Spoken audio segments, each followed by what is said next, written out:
Movie की शुरुआत होती है मिनिएचर आर्ट के बने घर से। मिनिएचर आर्ट में बहुत छोटी चीजें बनाई जाती हैं। यह मिनिएचर घर एक घर में पड़ा हुआ है जहाँ एक फैमिली रहती है। इस फैमिली में बूढ़ी औरत की मौत हो जाती है। फैमिली मेंबर बूढ़ी औरत को दफनाने ले जा रहे हैं। फैमिली में बूढ़ी औरत की बेटी जिसका नाम एनी है, उसका हस्बैंड और 2 बच्चे, एक लड़का और एक लड़की।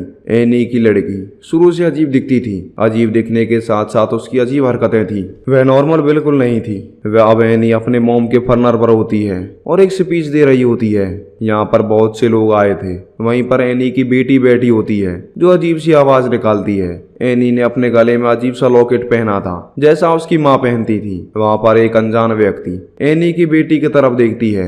एनी की बेटी भी उसकी तरफ देखती है। फर्नर खत्म होने के बाद पूरी फैमिली घर आ जाती है, जहां मूवी में सबके बारे में बताया गया कि एनी मिनिएचर आर्टिस्ट थी और जो छोटा घर दिखाया जाता है वो एनी ने ही बनाया था। एनी का बेटा भी अजीब था जिसे नशे की बुरी लत थी। एनी के हस्बैंड ही नॉर्मल थे। एनी की बेटी तो सबसे अजीब थी। रात को एनी की बेटी एनी से पूछती है, नानी के मरने के बाद मेरा ख्याल कौन रखेगा? तो एनी कहती है कि मैं तुम्हारा ख्याल रखूंगी। फिर एनी की बेटी एनी से कहती है कि तुम्हारे मरने के बाद मेरा ख्याल कौन रखेगा? एनी अपनी बेटी की बातों से घबरा जाती है। वह अपनी बेटी से मजाक में कहती है, मेरे मरने के बाद तुम्हारा ख्याल तुम्हारा भाई रखेगा। अब एनी अपनी बेटी को सुलाने के बाद अपनी मोम का सामान चेक करती है, जहां उसे एक नोट मिलता है जो एनी की मोम ने लिखा था कि तुम सबको कुर्बानी देनी होगी जो बहुत कीमती होगी। अगले दिन जब एनी की बेटी स्कूल के रूम में बैठी होती है तभी एक परिंदा रूम के शीशे से टकराता है और मर जाता है। फिर एनी की बेटी परिंदे के गले को काटकर अपने जेब में रख लेती है। आगे हमें एनी की फैमिली दिखाई जाती है जो एनी की मोम के कमरे को बंद करने वाले थे। तभी हमें दूसरा कमरा दिखाया जाता है जहाँ शैतानी जादू टोना के निशान थे। फिर एनी के हस्बैंड को कॉल आई कि किसी ने एनी के मोम की डेड बॉडी को जमीन से निकाल लिया है। एनी का हस्बैंड यह बात किसी को नहीं बताता।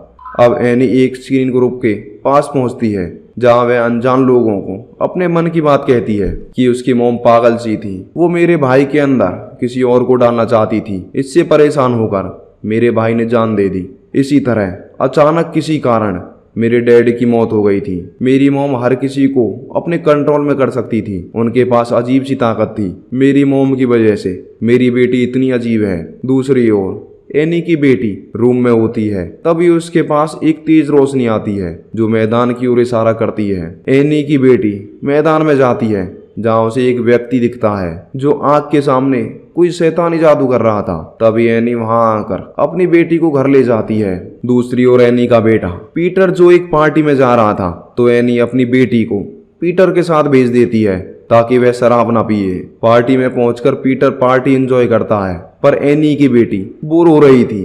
वह केक को खा लेती है जिससे उसे एलर्जी थी। उसका सांस बंद होने लगता है तो पीटर अपनी बहन को देखकर घबरा जाता है।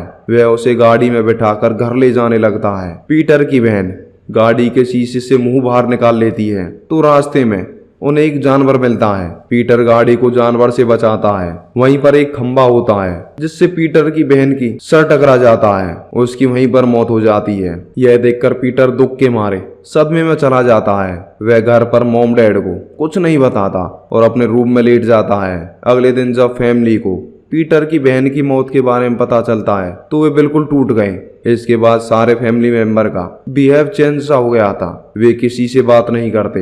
इस गम को भुलाने के लिए एनी उसी सीन ग्रुप के पास जा रही थी। रात को रास्ते में एनी को एक औरत मिलती है जो एनी से कहती है कि मुझे पता है कि तुम्हारी बेटी की मौत से मुझे बहुत दुख हुआ है। मैं तुम्हें तुम्हारे गम से बाहर निकालने में मदद कर सकती हूँ। यह कहकर वह औरत एनी को अपने एड्रेस दे देती है। अगले दिन एनी उस औरत के घर चली जाती है और उसे बात करती है जहां उन दोनों की दोस्ती हो जाती है। एनी कहती है कि मेरी नींद में चलने की बीमारी है। एक दिन मैं अपने बेटे को नींद में पेट्रोल छिड़क कर मारने वाली थी, तभी एक वक्त पर मेरी आंख खुल जाती है। आगे मूवी में एनी अपनी फैमिली के साथ खाना खा रही थी, तभी पीटर की मौत पर एक बहस छिड़ जाती है जिससे फैमिली के मेंबर में दूरियां होने लगती हैं। अगले दिन जब एनी शॉपिंग करके स्टोर से बाहर निकलती है तब उसे वही पड़ोसन मिली जो कहती है कि मैंने एक जादू का प्रोसेस किया है। मैंने जादू से अपने पौधों से बात करनी चाहिए। यह कहकर वह औरत एनी को अपने घर ले जाती है। वह एनी के सामने पौधे से बात करके दिखाती है। फिर वह एनी से कहती है कि तुम भी अपनी बेटी से ऐसे ही बात कर सकती हो। इसी रात एनी सोते हुए चलती है और पीटर के कमरे में चली जाती है, जहाँ पीटर के मुंह पर छोटी छोटी चींटियां होती हैं। इससे हमें पता चलता है कि एनी सपना देख रही थी और वॉक कर रही थी। जब पीटर की आंख खुलती है तो वह अपनी मोम से कहता है कि आपको क्या प्रॉब्लम है, आप क्यों मेरे पीछे पड़े हो। इसके बाद एनी की आंख खुल जाती है। उसे पता चलता है कि यह केवल एक सपना है। फिर एनी अपने बेटे और हस्बैंड से बात करती है और उस जादू वाली प्रोसेस को करने लगती है। इस प्रोसेस में सब कुछ अजीब अजीब होने लगता है। एनी अपनी बेटी की आवाज में बोलने लगती है, मोमबत्ती चालू बंद होने लगती है। यह देखकर पीटर डर जाता है। तो पीटर का डैड एनी के मुंह पर पानी डालकर प्रोसेस रुकवाता है, पर जो कुछ एनी ने किया था वो उसे याद नहीं होता। अगले दिन एनी बहुत परेशान होती है। वह अपने कई मिनिएचर्स को तोड़ देती है। एनी को अपनी बेटी की डायरी दिखती है तो वह उसे जलाती है, लेकिन डायरी आग में नहीं जलती। लेकिन जैसे ही डायरी जलने लगती है तो एनी भी जलने लगती है। तो एनी डायरी को बुझा देती है। अब एनी उस पड़ोसी औरत के घर जाती है, जहाँ एनी को औरत तो नहीं मिलती बल्कि जादू टोना का सामान मिलता है, जो जादू पीटर पर किया जा रहा था। एनी को कालीन दिखता है जो अजीब होता है, पर उसे ध्यान आता है कि ऐसा ही कालीन उसकी मोम का था। फिर एनी घर जाती है और अपने मोम का सामान चेक करती है, जहाँ उसे ऐसे ही और कालीन मिलते हैं।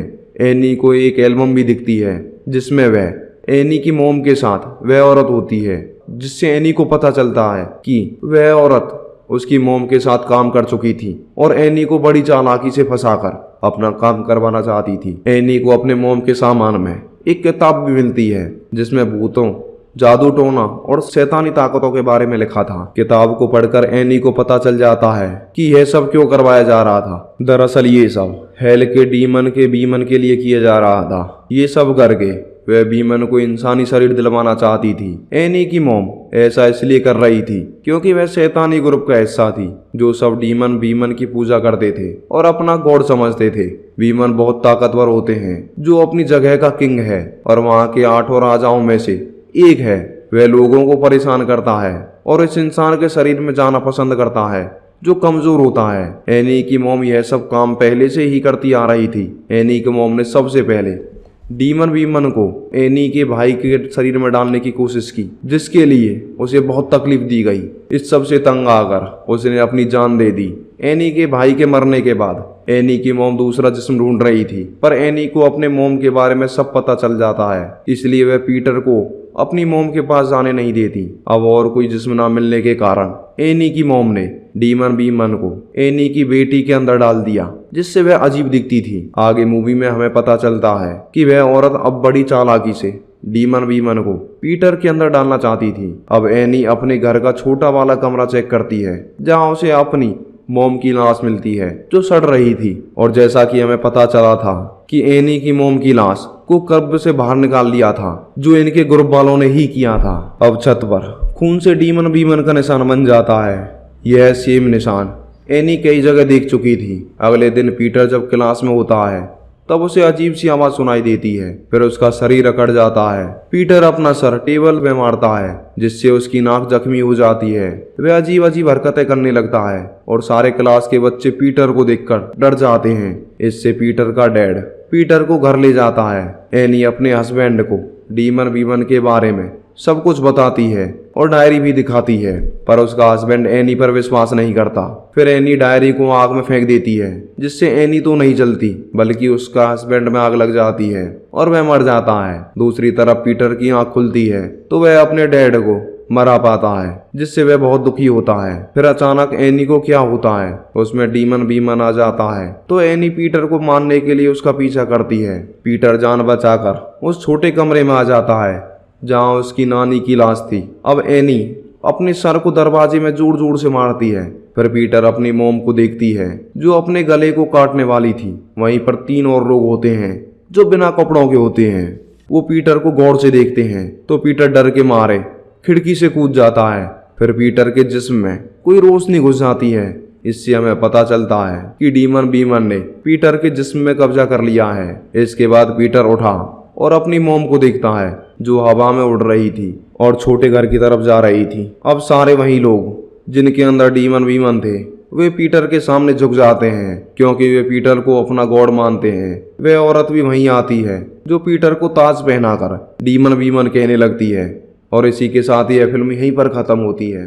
तो दोस्तों आपको मूवी कैसी लगी? अगर हमारी मूवी आपको अच्छी लगी हो तो मूवी को लाइक शेयर और चैनल को सब्सक्राइब जरूर करें।